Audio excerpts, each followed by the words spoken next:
합니다만은 어제 또 귀한 예식에 하나님 주신 말씀이었는데 원래는 다른 말씀을 제가 준비를 했습니다. 근데 곰곰이 생각을 해보니까 조금 더 연장해서 내용을 좀 더 보완한다면 우리도 은혜가 될 것 같은 생각이 들어서 또 용단을 내렸습니다. 전쟁에 나갈 때는 한 번을 기도한다고 해요. 바다를 건널 때는 2번을 기도한다고 합니다. 결혼할 때는 3번을 기도한다고 합니다. 서구의 속담이에요. 그 왜 그러냐 했더니 위험하기 때문에 그래요.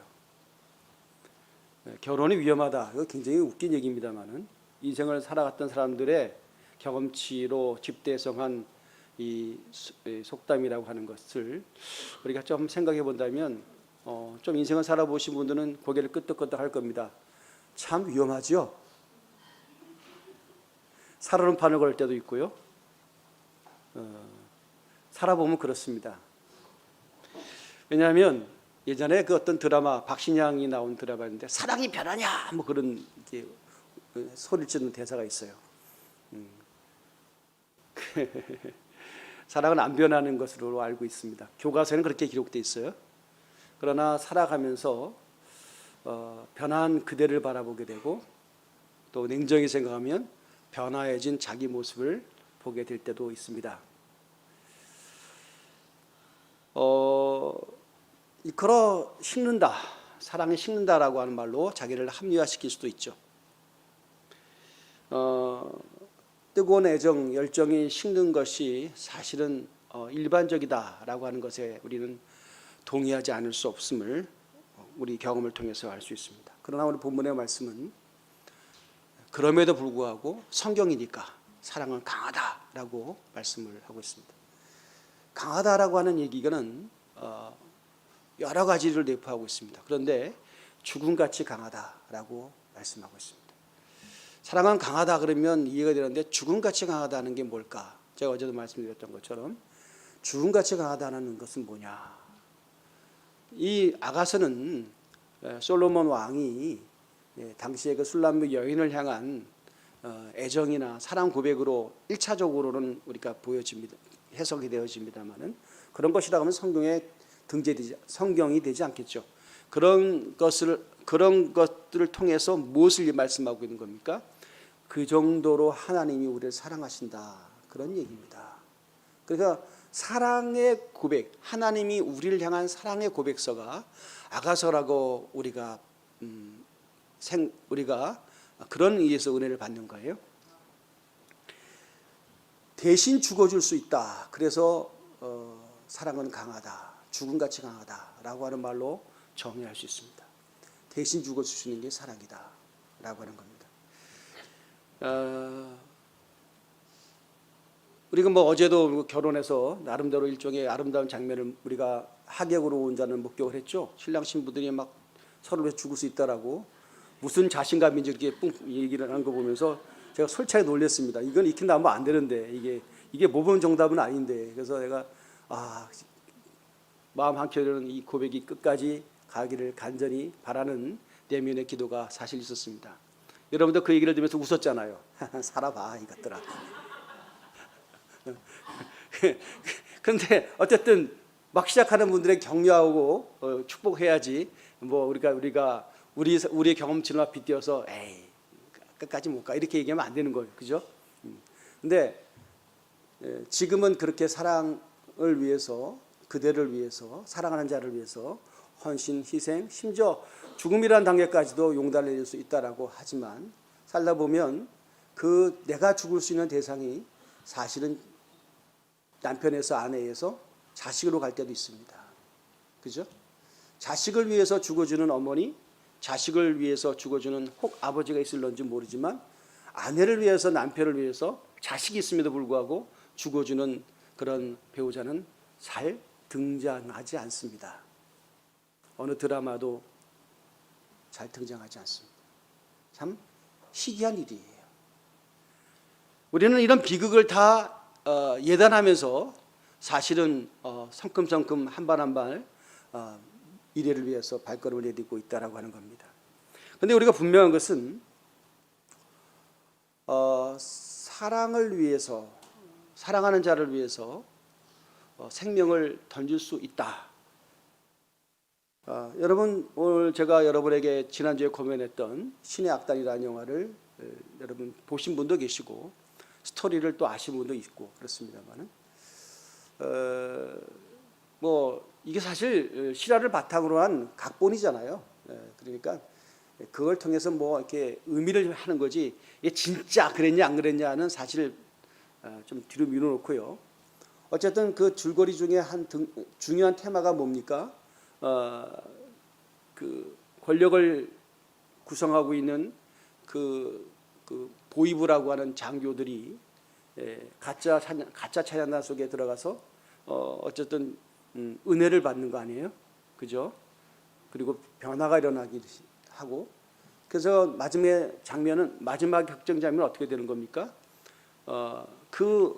자기가 같이 그러니까 사이 말하는 공동체지요, 성도지요, 교우지요. 그 가운데 뭐 정이 아니라 영적인 어떤 감동과 변화가 일어나서 그들을 위해서 그 보위부 장교들이 자기의 생명을 주고 자기를 죽는 거 아닙니까?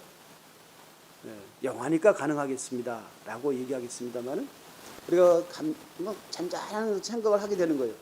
이 도대체 제 말도 안 되는 설정이다라고 생각할런지 모르지만 또 앞에 생각하면 하나님의 은혜가 강권적으로 역사하시면 그럴 수 있다라고 하는 열린 마음으로 우리가 그것을 관람합니다. 생각이 깊어지는 거잖아요. 무엇 때문에?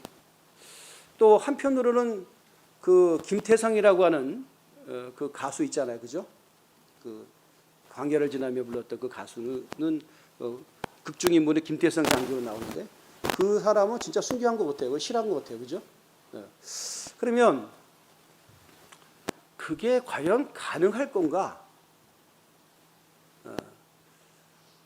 피를 나눈 사람도 아니고 같이 오랫동안 살았던 사람도 아니라 한 프로젝트를 위해서 할 수 없이 만났던 사람들인데 그간에 경험되었던 그 내면의 변화가 우리가 말했던 가장 숭고한 것으로서 자기의 마지막을 정리한다. 거의 순교자적 삶을 산 겁니다. 그게 가능할 수 있는가? 우리는 다시 원론으로 돌아갑니다. 뭐냐면 우리 신앙의 가장 중요한 출발점은 뭐냐면 그리스도께서 나를 위해서 죽으셨다라고 하는 사실을 믿고 받아들이고 감사하게 되는 겁니다. 그러다가 문득 이런 생각이 드는 거예요. 왜 접니까? 라는 생각도 하게 됩니다. Why me? 왜 저죠? 많고 많은 사람 중에서 왜 접니까? 얼마나 감사해요. 그죠? 많은 분들이 아직까지 선택받지 못했다라고 하는데 나는 선택을 받았어.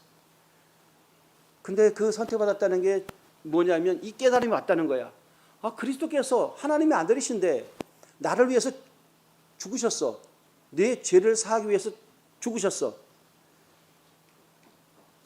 여러분, 이 사실을 깨달은 것을 우리가 그토록 많이 들었던 말이 있죠. 그게 은혜라고 하는 겁니다.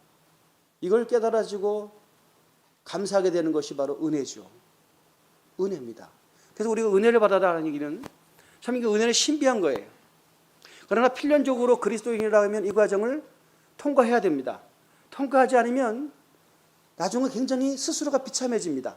왜냐하면 신앙에 투여된 시간과 열정이 그렇게 많았음에도 불구하고 에너지가 많았음에도 불구하고 나중에는 채로 물뜨듯이 아무것도 걸린 것이 없는 그런 공허와 무의미가 찾아오기 때문에 남들이 고백하는 고백에 얹혀버려서 내가 신앙생활을 하고 있다고 한다면 잠시잠깐 걸음을 멈춰야 됩니다.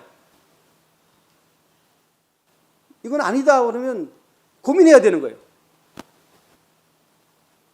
왜 저들에 있는 그 눈물이 가식의 눈물이냐 위선의 눈물이냐 교회에서 부득불 흘려야 되는 어떤 서로 합의되어지는 어떤 감정의 표현이냐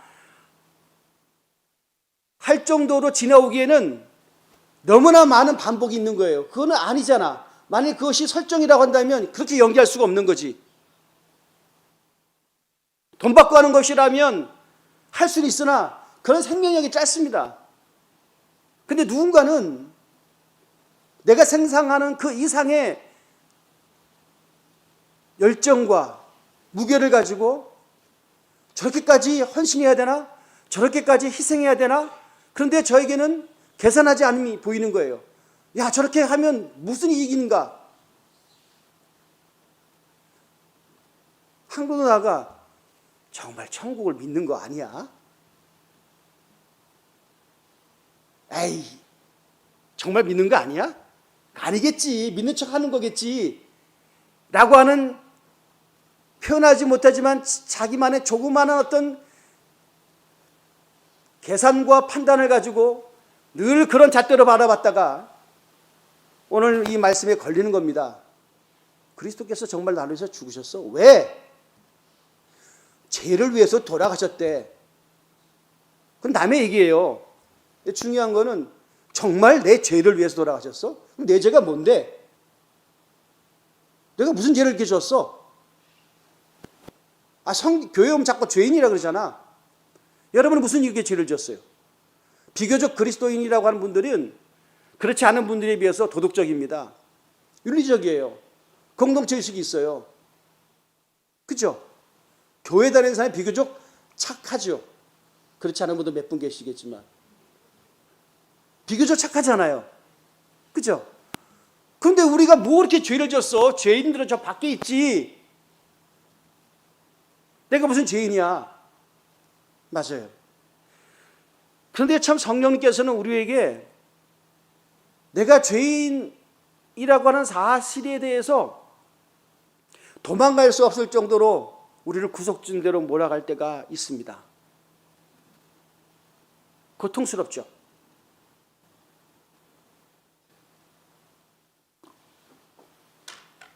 여러분 바울 얘기 아시잖아요. 제가 바울 얘기를 계속 할 수밖에 없는 거는 신약 성경의 대부분의 저자가 바울입니다. 그래서 신약 성경의 주인공이 베드로 이런 분들로 중요한 주인공이지만 사실 사도 바울이라고 일컬어지는 그 인물이 굉장히 뭐랄까요? 성경의 대다수를 기록했으니까 사실은 엄청난 의미가 부여되어 있는 겁니다. 그래서 설교 시간에 이 바울의 이야기를 피해갈 수 없어요. 듣고 또 듣는 얘기예요. 바울, 그는 그리스도를 믿을 수가 없는 사람이었습니다. 그런데 아무튼 잘 아시는 것처럼 그가 극적인 체험을 통해서 회심하게 됩니다. 그 회심의 현장을 사도행전에서 우리가 보잖아요. 엄청난 충격을 받죠. 엄청난 충격받습니다. 놀라기도 했고 두렵기도 했습니다. 예수님께서 바울을 만나주실 때 체포조로서 의기양양하게 다마스커스에 있는 그 예수 믿는 자들이 있다는 얘기를 듣고 대제사장이 발부한 공식적인 체포영장을 가지고 의기양양하게 공무를 집행하러 가는 도중에 그가 빛 대신 그리스도를 경험하게 되고 아무도 못 듣는 음성을, 주변 사람 못 듣는 음성을 그는 그만 듣게 됩니다. 놀랬죠. 그 놀람 속에 두려움이 있는 거예요. 무슨 두려움이에요? 내가 뭔지 모르지만 큰 잘못을 저질렀구나. 그런 거예요. 내가 뭘 잘했고 칭찬받은 거 한다면 따뜻하고 온화한 그런 어떤 감정의 전입이라든지 이런 것들 통해서 막 감동받고 이렇게 이런 어떤 심령의 풍성함이라든지 이런 것들이 와야 되는데 그런 거 아니잖아요. 너무나 충격과 놀라움, 두려움, 공포 이런 것들이 그 순간에 임했던 겁니다. 얼마나 많은 두려움과 고통과 충격이 있었겠어요. 그래서 바울이 그런 얘기를 합니다. 성경 기록에 의하면 누구십니까? 누구십니까 도대체? 라고 하는 거예요. 누구예요 도대체? 라고 소리를 치게 되는 겁니다. 그 빛의 실체가 누구고 음성의 발산자가 누구냐? 누굽니까 도대체? 그런데 우리 주님께서 바울에게 그렇게 임재하시고 말씀해 주셨습니다. 나는 네가 핍박하는 예수다. 네가 핍박하는 예수다.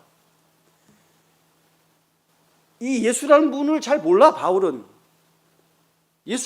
들은 그렇지, 예수 믿는 사람들을 잡는 사람이지 예수님은 잘 몰라. 근데 예수님께서 뭐라고 얘기하면 네가 나를 핍박했다라고 말씀하고 있는 거야. 네가 나를 핍박했다. 아니 난 바울은 한 번도 예수님 핍박한 적이 없어요. 예수 믿는 사람들을 그냥 가두고 고문하고 죽을 때는 증인으로 서주고 뭐 그런 거 역할을 한 겁니다. 근데 예수님께서 뭐라고 얘기했어요? 저들을 때리고 고문하고 투옥시키고 불이익을 주고 하는 모든 것이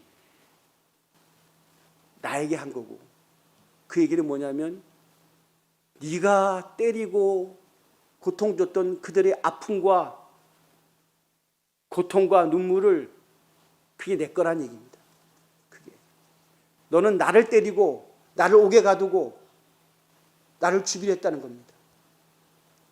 그게 바울에게 계시되어지는 예수님의 모습이셨습니다. 이건 굉장히 충격적이잖아요. 그 얘기는 뭐죠? 예수님이 우리를 보실 때 네가 아프냐? 나도 아파. 그런 뜻입니다. 적어도 그리스도인이라면. 네가 고통당하느냐? 나도 엄청 고통스러워. 너 속상하니? 나도 엄청 속상하거든. 그걸 예수님께서 직접 대변하신 거예요. 교회 가장 반대편에 서 있고 교회를 가장 핍박하고 교회의 가장 큰 적대 세력 우두머리 수계 이 바울에 대해서 예수님이 그렇게 얘기하는 거예요. 우리를 얘기하면 내 새끼 건드리지 마. 그런 뜻 아니겠어요? 여기 바울이라 그 당시 사울이죠. 우리로 말하면 완전 맛이 간 겁니다. 충격을 받은 거예요. 자, 이 얘기를 갖고 한번 다시 우리가 적용시켜 보자고요. 내가 정말 힘들 때 예수님 힘들었을까? 내가 정말 외로웠을 때 예수님도 외로우셨을까? 내가 정말 죽음에 직면할 정도로 고통과 절망의 습을 해왔을 때 예수님도 그러셨을까? 그랬으면 좋겠다 하지만 정말 그랬을 것 같아요? 그러면 반대로 이렇게 생각하는 겁니다. 예수님의 마음이 정말 내 마음이 있냐는 거예요. 반대로 예수님이 정말 속상하셨겠다라고 하는 것에 대해서 나도 속상함이 있냐는 거예요. 예수님이 힘드셨겠다라고 했을 때 정말 나에게도 힘듦이 있었냐는 거예요. 나는 예수님에서 전혀 그런 어떤 감정적으로 엮이지 않고 독립변수였는데, 그런데 예수님은 나에 대해서 똑같은 감정과 똑같은 마음으로 느끼시고 나를 지켜보고 오셨을까? 그럴 수도 있죠. 예수님의 사랑이시니까. 내리사랑이니까. 근데 생각을 하는 거예요. 예수님과 나와 연결고리가 뭘까? 연결고리는 뭘까? 그리스도께서 나를 위해서 십자가에 못 박혀 돌아가셨다는 사실이 내 죄 때문이라고 하는데,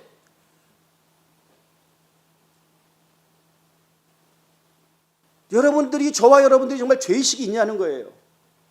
죄의식 없잖아요. 신을 찾으면 내가 섬기는 신이 복 주시고 길 열어주시고 공급해 주시는 그런 분이기 때문에 우리가 기도하는 것뿐이지, 정말 여러분 고통스럽게 죄의식을 가지고 뒹굴면서 아파하시면서 자기에 대한 분노와 이걸 극복하지 못하는 자기 한계와 그것 때문에 처절할 만큼 고통스러웠냐는 거예요. 내가 볼 때는 별로 없어요. 지금의 교회들은 별로 하지 않아. 이 작업들을 다 생략해버려요. 힘드니까. 이런 거 하면 교회가 성장이 안 된대. 성도들을 왜 피곤하게 하냐는 거야. 편하게 해줘야지. 제가 오늘 집에서 오면서 차 타고 오면서 우리 교회 오기까지 몇 교회를 지나오게 돼요. 신도시가 끝나면서 그 경내에서부터 믿음의 교회부터 또 지나고 이름 없는 교회도 있고 몇 교회 있어요. 예전에는 주님 저 위치에 우리 교회가 있어야 됐었는데 아유 그런 마음이 좀 있었어요. 사실은. 근데 그걸 지나가면서 성령님께서 제 마음에 감동을 주시니 저 교회들을 위해서 기도하라. 그냥 오면서 정말 기도를 했어요. 주님 축복했어요. 저 주의 십자가 있는 모든 교회들마다 축복합니다. 교회가 진짜 영혼 구원의 기수가 되게 하시고 저 교회를 통해서 정말 회심의 역사가 일어나게 하시고 해주세요. 이런 저 자신의 변화에 대해서 내가 깜짝 놀랄 정도야. 나 이제 죽을 때가 다 됐나 봐. 경쟁으로 생각하는 것이 아니라 동력으로 생각하게 되는 거예요. 하나님 축복하세요. 근데 단 조건이 정말 거듭남의 의미를 깨닫는 교회가 있다면, 진짜 거룩한 영 성령에 대한 사모함을 가지고 몸부림치는 교회가 있다면 그 교회가 성도가 얼마가 됐든 그건 중요치 않습니다. 고견역을 넘어서 몸된 대강교회 우리 교회가 보입니다. 저 인구가 많고 좀 밝은 데보다는 조금 더 한적한 곳에 이전에는 좀 그런 게 있었어요. 주여 우리도 좀 이렇게 좀 사람이 좀 많은 곳에 가서 교회 있으면 많이 성장도 시켰을 것이고 성장이 되어지면 우리가 키웠던 애들도 교회를 안 떠나고 다 했을 텐데 다양한 프로그램을 운영하고 그랬으면 또 담임 목사도 굉장히 좀 유명해지고 이름도 있고 그러면 사람이 더 많이 모이고 그러면 교회에 대한 자긍심도 더 생기고 교회를 더 사랑하는 자가 많아질 텐데 이런 생각들이 참 별로 중요하지 않는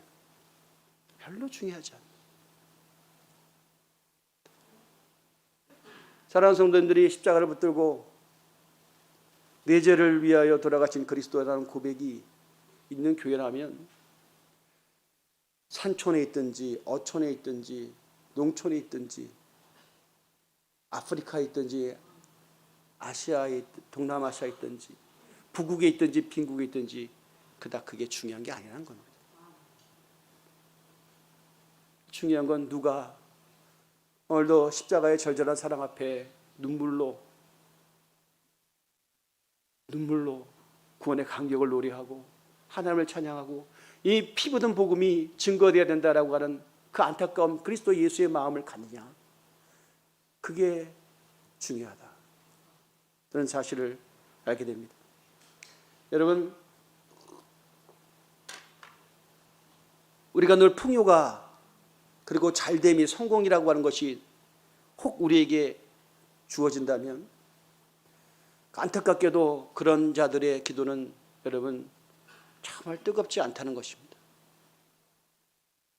제가 늘 시쳇말로 등 따숩고 배부른 자들의 그 굉장히 문학적이고 굉장히 수준 높은 기도가 때로는 영혼을 울리지 못합니다. 그냥 말잔치에 불과할 수도 있어요. 절박하지도 않습니다. 여러분 답답하고 억울하고 막 그래서 하나님을 찾아요. 그것이 실패인 것 같고 네 인생은 왜 이렇게 안 풀리는 것이야 라고 한탄한 그 순간 하나님을 찾는 그 시간, 그 기도가 지나놓고 보면 하나님 우리를 초청하는 가장 신비한 시간이었다는 겁니다. 그걸 나중에 알게 돼요. 그래서 우리가 늘 패배자의 변명이 아니라 고난이 복이다 라고 하는 고백을 하게 되는 거예요. 만약 우리가 고난을 통과하지 않았다 하면 가장 웅장한 승부사의 기도를 할 수가 없어요. 내 인생을 주님께 드린다라고 하는, 하나님 이 응답하지 않으면 전 죽어버릴 것만 같아요 라고 하는 목숨을 건 기도를 할 수가 없어요. 한 척이 없어요. 대강교회는 글쎄 어떤 교회일까? 어떤 교회가 되어야 될까? 어떤 교회의 모습이어야 될까? 전 잘 몰라요. 하지만 중요한 건 십자가의 사랑의 고백이 주님 오실 때까지 변질되지 않는 교회, 주의 은혜의 간격을 정말 고백할 수 있는 교회. 여러분, 자기가 자기를 어떻게 바꿔요? 여러분 스스로 여러분의 인격에 대해서 만족하시는 분이 누가 있어요? 나 좀 성숙하고 싶다. 이것보다는 좀 아닌 모습이 나타나고 싶다. 라는 어떤 그 바램과, 그죠? 다 있어요. 근데 우리가 시대가 가면 갈수록 좌절하는 건 뭐냐면 안 되더라 이겁니다. 내가 마음을 바꾸고 싶고 마음이 바꿔질 것 같으면 내 마음을 지키라 생명의 근원이 예수 남이라. 마음을 내가 지키고 싶지. 근데 내 마음 내가 지켜지나요? 안 되더라 이거지. 여러분 정말 그래요. 똑같은 패턴으로 반복하게 될 거예요. 그런데 십자가를 경험하게 되면 그리스도께서 나를 위하여 십자가 못 박혀 돌았다는 사실을 진짜 인격적으로 체험하게 되어지면 내가 용서함 받았다는 사실을 깨닫게 되어지면 자기를 보게 되는 겁니다. 자기를 보게 되는 거예요. 그래서 어떻게 되는 거죠? 나는 내가 변하는지 모르지만 내 스스로가 변한 것 같아요. 왜냐하면 분노가 일어나지 않거든. 가진 자에 대한 분노가 일어나지 않거든. 저 운 좋아갖고 재수 좋아갖고 성공한 자들 예전에는 참 죽기보다 싫었거든 보는 게. 근데 그러니 하는 거거든. 그랬나 보다. 나는 예수가 있잖아. 할렐루야. 나는 예수님이 계시잖아. 그러니까 외려 내가 더 기쁜 거야. 이건 누가 알려준 게 아니라 그런 엄청난 부유함과 누림들이 우리 가운데 하늘로부터 공급되어지는 것을 경험하는 그 십자가 사건, 이게 너무 필요하다는 거예요.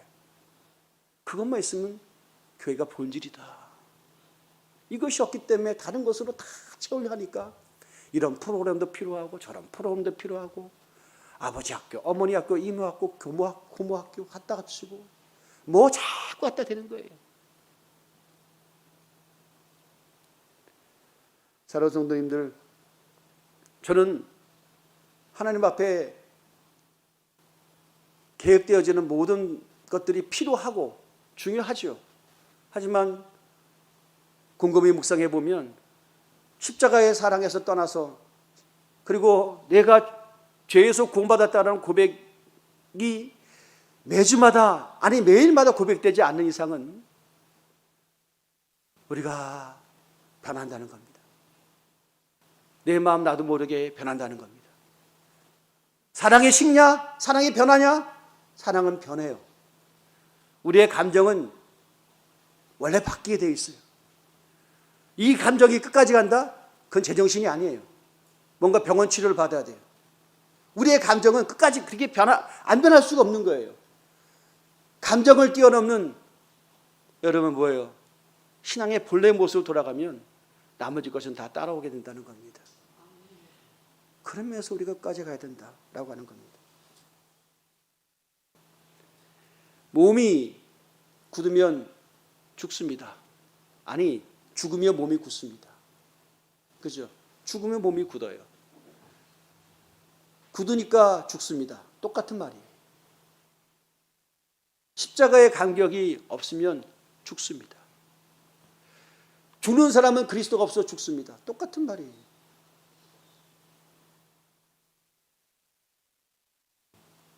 오늘 하늘나라 가셨던 하영조 목사님의 설교가 짤을 통해서 쇼츠를 통해서 저에게 울림이 됐습니다. 그러면 돌아가시기 전에 이런 설교를 하신 것 같아요. 죽음의 그 고통이 얼굴에 완연한 모습 속에서 마지막 헌신의 힘을 다하여 살아가는 성도들에게 주시는 그 메신저의 모습을 제가 읽었습니다. 그분이 이렇게 말씀을 전하시더라고요. 힘든 일이 있고 복잡한 일이 생기고 문제가 생기면 생각을 많이 하게 된다는 거예요. 생각이 많으면 여러분 밥맛도 떨어지고, 생각이 많으면 여러분 뭐예요? 잠도 잘 오지 않고 그렇잖아요. 생각하지 말고 기도하라라고 그분은 마지막 순간에 그렇게 절규하셨어요. 생각이 많으면, 생각을 하면 내가 움직이지만 기도를 하면 주님이 움직이신다. 그런 말을 하셨어요. 여러분, 올 한 해 기도를 깊이 들어가시기를 주의 이름으로 축원드립니다. 할렐루야. 깊이 들어가기 바랍니다. 십자가의 간격을 올 때까지 내 기도의 자리를 떠나지 않겠다라고 하는 거룩한 용도를 한번 내려보십시오. 그런 것은 뭐 목사님들만 하는 그 삶의 어떤 높이지, 나는 우리 평신도들은 그거 아니지, 그러면 다시 학교 가지, 그게 아니라, 제가 목회자가 되고 말씀을 가르친 지가, 설교자로서 쓰임받은 지가 꽤 오래됐습니다. 이런 얘기를 하면 자꾸 제 의를 드러낸 것 같아서 그게 아니라 제 실질적인 고백을 하는 거예요. 이런 십자가의 간격과 기쁨을 그리고 깊이 있는 깨달음이 있으면 다 신학교 가지? 뭐 평신도가 왜 그거 아니에요. 평신도든 목회자든 간에 목사님들이라고 주의 종들이라고 해서 이걸 다 깨닫는 것도 아니고, 평신도라고 해서 이것을 다 못 깨닫는 것도 아닙니다. 제가 이제까지 이 현장에서 보니까 그렇더라고요.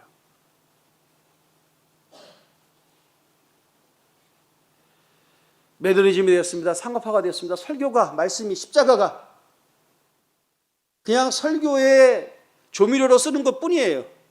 저 자신도 그런 나를 발견했어요. 성도 좀 말하는 것 같아. 십자가 설교해야지. 그런 어떤 충동이 생깁니다. 그게 잘못됐다고 할 수 없죠. 그러나 지나고 보면 참 불쌍한 거예요. 설교 시간에 십자가를 얘기하는 저 자신도 강대상에서 내려와서 살아가는 삶의 모든 형태가 십자가가 되어야 되는데 설교의 주제로만 등극되어 있는 거예요. 그런 나를 좀 발견하게 되는 거죠. 그러다가 어느 날 이렇게 이 자리에 이런 말씀을 전할 수밖에 없는 처절한 자기 고백을 여러분 앞에 제가 할 수밖에 없다라고 하는 겁니다. 십자가의 간격이 없으면 아무것도 아닙니다. 십자가의 간격이 없으면 목회하지 말아야 됩니다. 십자가의 간격이 없으면 주의 일을 하지 말아야 됩니다. 교회 일도 하지 말아야 됩니다. 왜 합니까? 사람 앞에 보이기 위해서, 인정받기 위해서. 그러니까 아무것도 아니에요. 주님 앞에 가면 아무것도 결산도 되지 않는 것들이에요. 다 쓰레기 같은 것들이에요. 사도 바울은 것을 똥이라고 얘기했어요.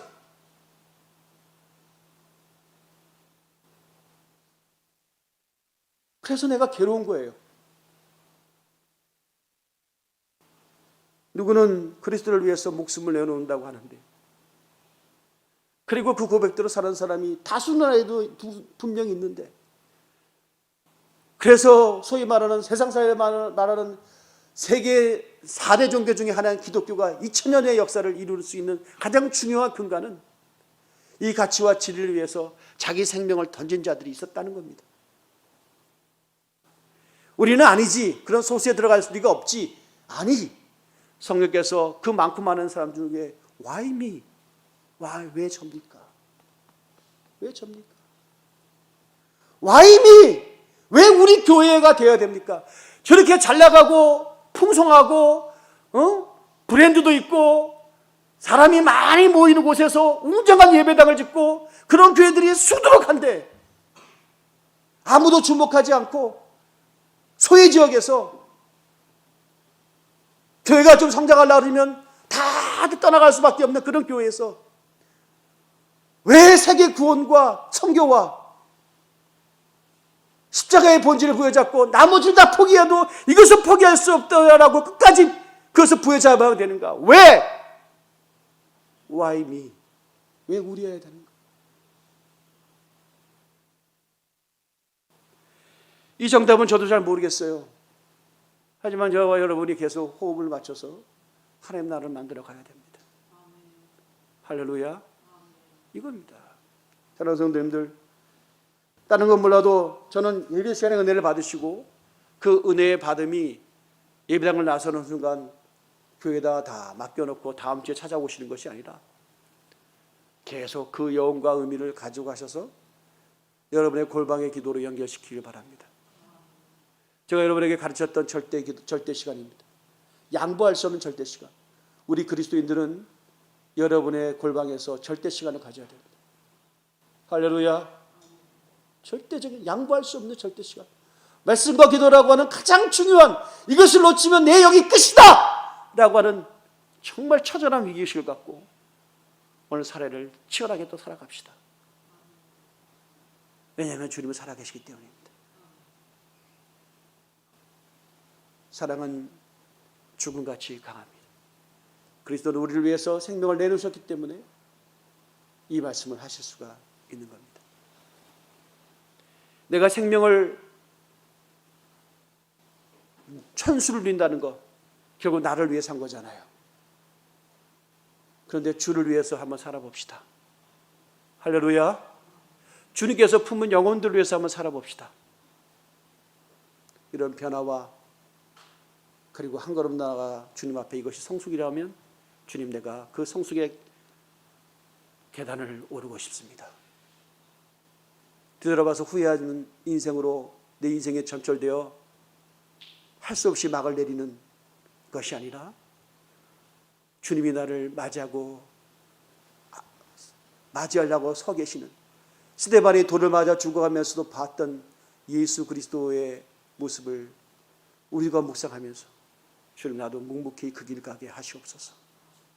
이런 기도가 아직까지 새해인 이 시간에 자기 자신을 한번 정리하고 계획하는 거룩한 용단이 되시기를 예수의 이름으로 축원을 드립니다.